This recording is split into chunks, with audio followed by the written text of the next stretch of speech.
Bon, salut à tous. Aujourd'hui, je voulais vous faire une petite vidéo. En fait, le problème sur cette moto, c'est une Franco Morini. Les moteurs comme ça, là, c'est pareil sur les KTM et d'autres marques aussi. Celle-là, c'est une LEM, marque italienne. En fait, le problème sur cela, c'est les embrayages. Ils ont un problème dessus. C'est que, avec le temps, je vais vous expliquer ça. Merci. Ils ont des patins comme ça. Et à l'intérieur des patins, ce qu'ils ont fait, c'est qu'ils ont mis des rondelles, des rondelles comme ça là. Bah, avec le temps, bah, ils font plus leur travail, donc l'embrayage il tourne dans le vent et ça patine. Moi, ce que je vais faire, c'est à la place des rondelles, je vais mettre des ressorts. Je vais vous montrer comment je modifie tout ça. Là, je suis en train de faire la vidange. Je vais enlever les vis.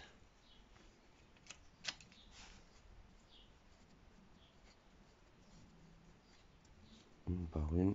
J'espère que la vidéo elle sera pas trop longue. C'est bien, je ferai des petites coupures. Ça sera trop long. Moi, j'ai toujours ma petite maquette comme ça. Donc, je remets. Comme ça, je remets les vis au même endroit.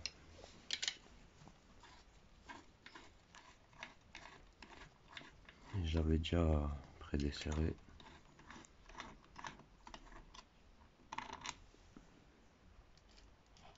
Vaut mieux. Après, si vous avez un joint tout neuf, c'est mieux de vous remettre un joint. S'il est neuf, hein. S'il est neuf, ça sert à rien de le changer, quoi. Comme le mien est super usé, mais. À la place du joint, je vais mettre. Autour du joint, je veux dire, je vais mettre un petit peu de pâte à joint pour le carter. Ça, au moins, je sais que ça va pas fuir en bas. Parce que j'ai une petite fuite en bas. Au moins là, je serai sûr qu'il n'y a pas de souci dessus. C'est pas compliqué, il n'y a pas beaucoup de vis, il y a 6 vis. Les 6 c'est les mêmes, je crois.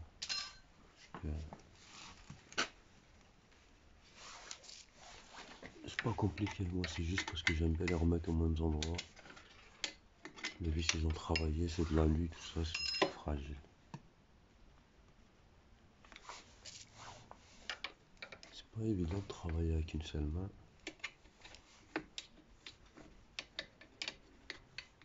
Bon, je dépose le carter et je reviens vers vous. Voilà, maintenant que j'ai déposé le carter, un petit peu d'huile. Voilà, on va nettoyer plus tard. Un petit peu de silicone qui est resté là. Donc voilà la bête. L'embrayage en plus, les patins, je venais de les changer. Par contre, moi j'ai un petit peu de jeu dans la cloche. Un petit peu, j'ai même beaucoup de jeu dans la cloche. Elle flotte dans tous les sens. Bon, là, ce que je vais faire, c'est que je vais bloquer. Je vais bloquer l'embrayage. Voilà, il y a un tout petit trou là-bas. Je sais pas si vous le voyez. Hop. Il y a un petit trou là. Je vais le bloquer là-bas. Cette jeune clé Allen. Hop. Et je les descends pour qu'il soit bien bloqué en bas. Bon, moi j'ai pas la clé pour démonter ça. Donc je vais le faire.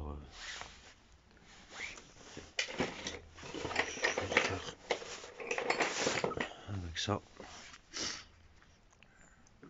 Avec ce que je vais faire, c'est je vais le poser comme ça. Et je vais taper tout doucement. Faites attention, il monte à l'envers. C'est un pas inversé. Donc il faut l'enlever vers la droite. On tape à droite pour l'enlever et à gauche pour le resserrer. Je vais l'enlever et je reviens vers vous. Voilà, comme je vous ai dit, ça se dévisse vers la droite. Il faut y aller doucement parce que c'est super fragile. Faut pas taper fort, ça sert à rien du tout. Tu prends tout ton temps. Il y en a ce qu'ils font, c'est soit ils le bloquent, comme moi quoi. Moi je le bloque juste là. Sinon tu peux enlever l'échappement là et, bloquer le piston aussi. Hop, là je le démonte en tournant à droite. Et toujours je le fais tomber dans le seau. Toujours. Incroyable.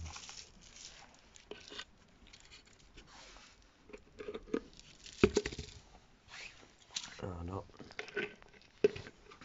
Donc on peut libérer ça, on n'en a plus besoin pour le moment. Donc comme vous voyez là, moi je tire légèrement le truc complet. Comme ça je vous montre ce qu'il y a. Hop.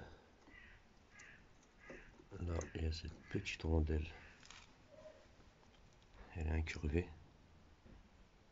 Hop. Donc le côté incurvé là vers l'intérieur. Comme ça là. Comme ça elle fait compression. On a les jeunes embrayages qu'on va modifier. Le reste, c'est pas la peine de le démonter. Moi, j'ai pas besoin de le démonter. Bon, je vais enlever les patins. Et quand j'aurai fini de les enlever, je reviens vers vous.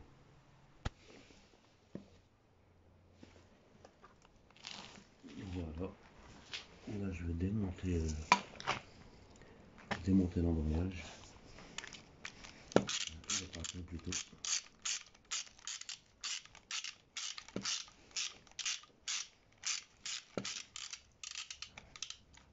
C'est rien de compliqué. En fait, moi, j'avais déjà fait un autre système. Comme je vous explique, c'est ça en fait. Le problème de ce que j'ai fait moi là au début pour tester, c'est que les ressorts là, ils étaient trop faibles. La compression, elle était trop faible. Donc j'ai opté pour les gros comme ça.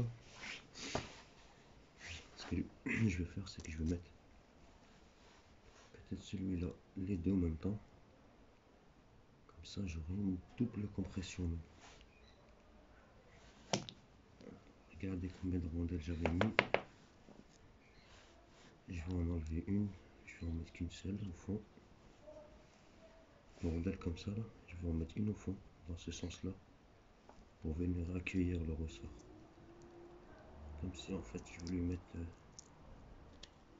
petite chambre, un lit, on va dire, pour éviter qu'elle bouge pour rien quoi. Alors comment on fait? Je vais vous montrer une rondelle. Alors il y a la tige comme ça, on va mettre une rondelle dans ce sens-là, comme une coupelle d'amortisseur. On va mettre le petit ressort en premier et on va venir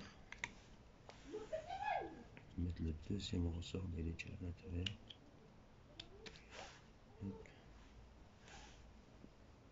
Alors on va le mettre dans quel sens? Dans ce sens-là.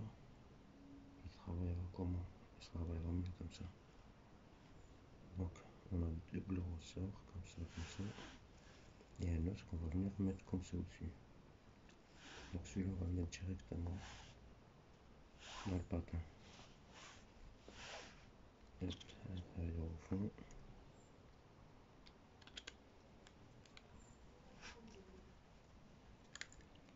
Et assurez-vous bien qu'il fasse bien le travail, sans tout remonter s'il fait pas bien le boulot.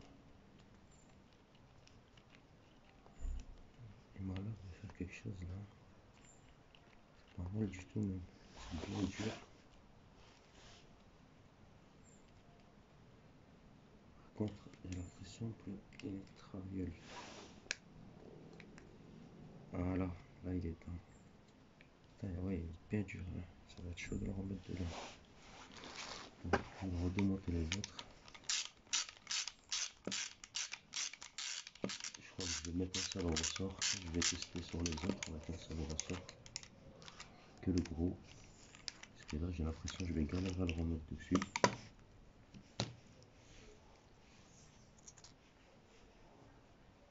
Voilà mon tige. Des petites rondelles à l'intérieur, j'en mets qu'une seule. Du bon sens. On va essayer ce ressort là.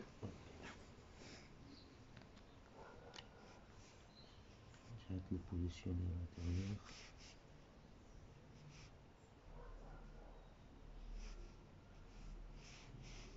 On va mettre une rondelle par au-dessus, celle-là. Hop, on va mettre direct dedans.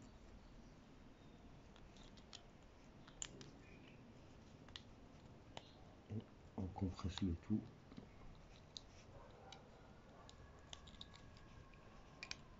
J'ai pas dit que c'était facile à faire, hein. J'ai dit que c'était une solution.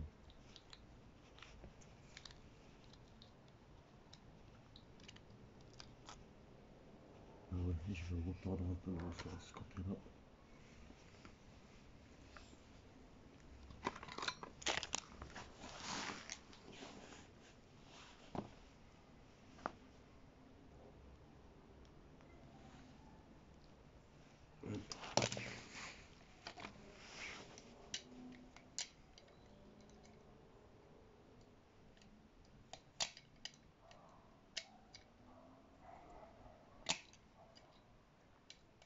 Pas envie de l'abîmer, je vais tout doucement. Voilà, on va l'abîmer.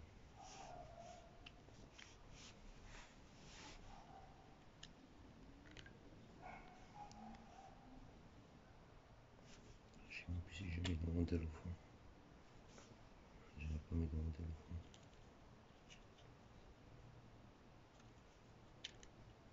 Voilà, le petit ressort il est dedans, la rondelle.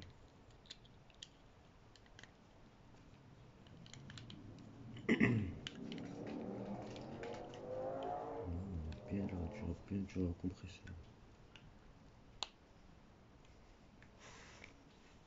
Je crois que je vais mettre que un seul ressort, ça va le faire comme ça.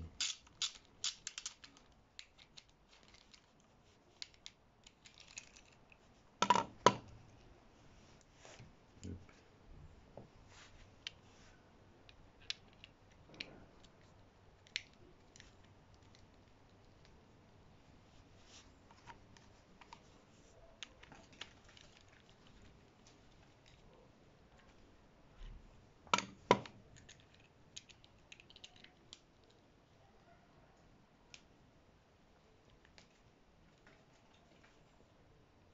Non, c'est pas évident. Hein.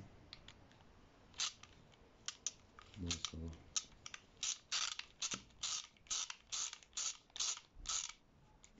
Après compression, côté ressort, quand même un petit peu.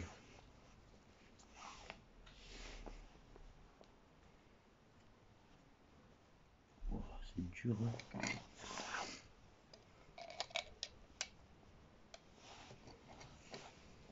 Bon, je vais faire une petite pause, je vais tout remonter, je vais regarder.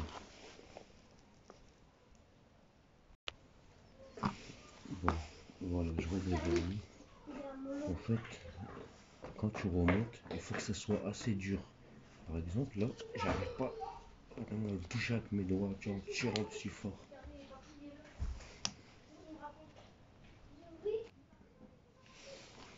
Voilà, l'embrayage est prêt. Comme je vous ai dit, il faut que ça soit dur quand même. Faut pas que, genre, avec mes doigts, j'arrive à l'ouvrir facilement.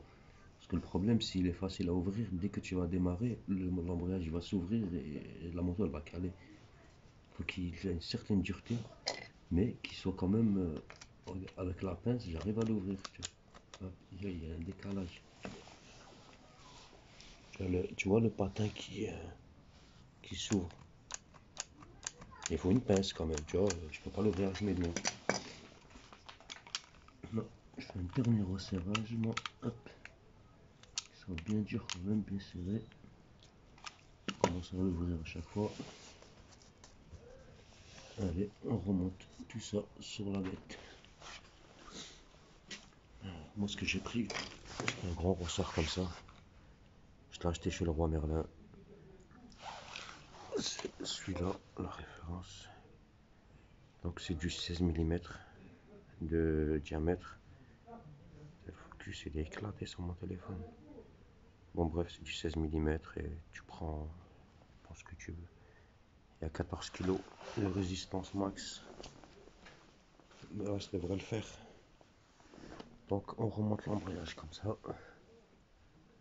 On repousse la petite rondelle là-bas. Pas pourquoi cette rondelle elle flotte comme ça. Je sais pas si c'est d'origine ou quoi. Hop, on va remettre l'embrayage là. Voilà. Notre petite rondelle serrante. Peut-être je peux la changer. Voilà, vas-y, on verra ça la prochaine fois.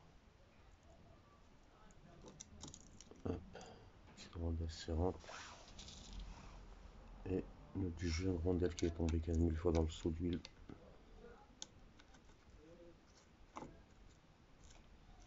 Voilà, comme vous pouvez le voir, elle se serre à gauche. Voilà. Donc, je vais prendre ça, je vais le mettre là comme ça. Je vais taper avec le marteau tout doucement pour le resserrer. Je reviens vers vous quand j'ai tout resserré.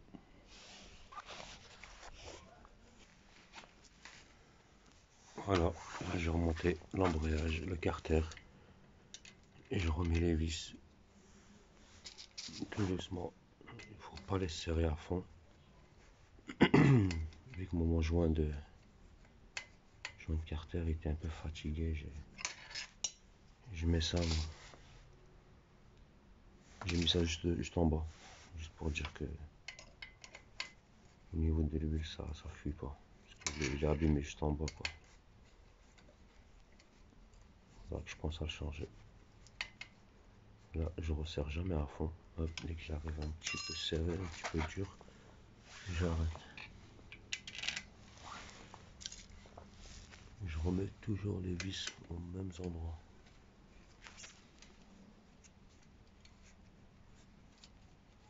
Ah, j'aurais fait une vidéo en mode 20 minutes. J'espère qu'elle sera utile. Voilà. Et dès que j'ai tout remonté, je remets de l'huile jusqu'au débordement. Je vais vous montrer comment on fait tout dans les huile.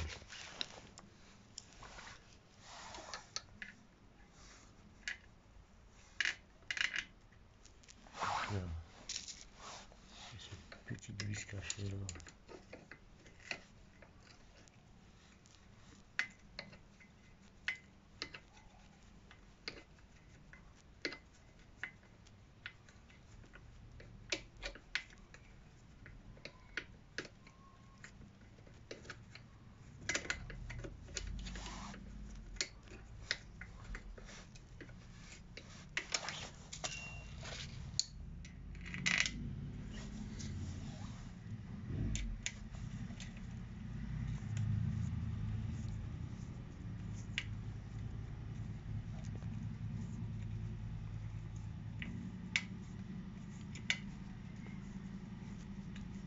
Hop là.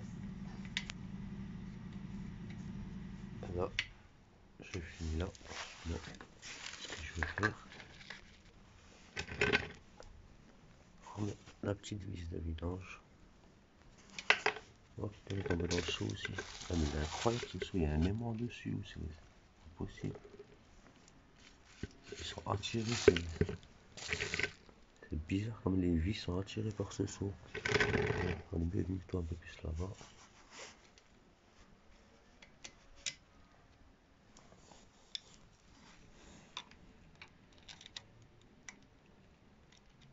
Comme je vous dis, c'est pas évident de faire ça avec une seule main.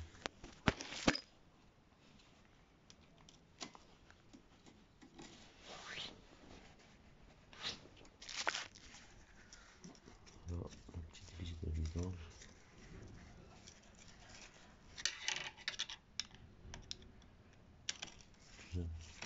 Là. Et là maintenant, je vais venir tout resserrer. Au début, je le mets comme ça. Ça, j'ai pas assez de force pour abîmer ou quelque chose. Et je resserre fort comme ça au début, à la main. Hop, on sort toutes mes vis.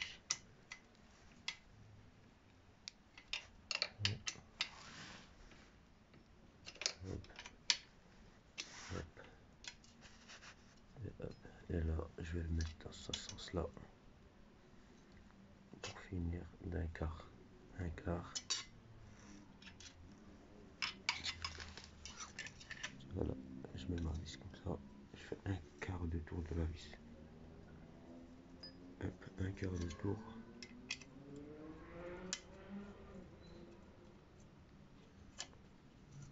Un quart de tour, même un peu moins d'un quart de tour.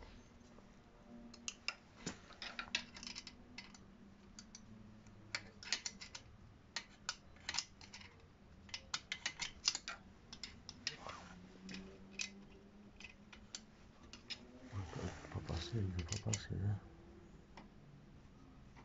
Voilà, j'ai été un quart de tour.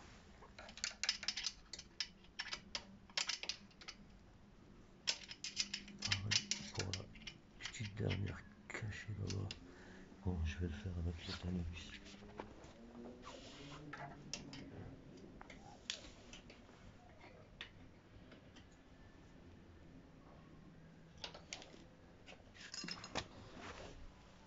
Et voilà, on a tout démonté, remonté. Voilà, ça nous a pris quoi là? Une demi-heure? Une demi-heure à tout démonter, remonter. Pas grand chose. Là, je vais le laisser un peu comme ça. Hop. Là, je vais le laisser comme ça. Et je vais remplir de l'huile à 0,8, je crois même pas 0,8. Je peux débordement quoi. Et voilà quoi. J'espère que le tuto vous aura servi. Mettez-moi 2-3 likes là pour dire si ça vous a aidé ou pas.